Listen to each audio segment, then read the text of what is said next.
Okay mga ka-TH, kung makikita nyo yung modulator ay tinis natin, ay dinaan natin sa oscilloscope machine. Yan, kung makikita mo yung kanyang wave test, yan yung frequency. Yung kabila na blanco para sa deafness yun.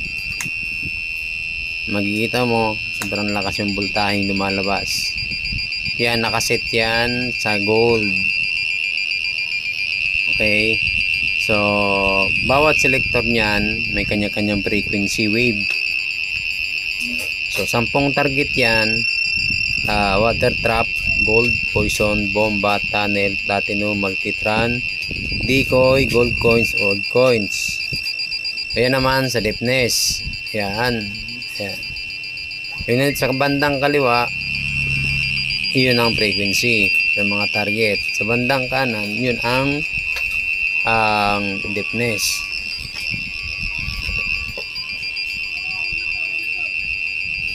So ito po ay order sa atin ng ating reseller bound to Mindanao.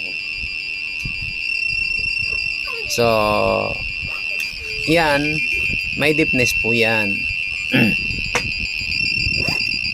Ang pinagkaiban lang po sa Tesla, ang Tesla may screen. Doon may pipilian ka. Alang kaso pag nasira yun, kasi nakaprogram yun nakaprogram ang kanyang display screen.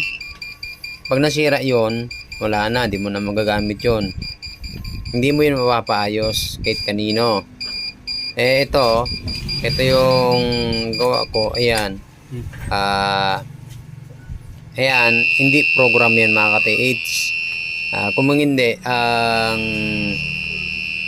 binabase natin yan sa dyan mismo sa oscilloscope, tapos sa tester.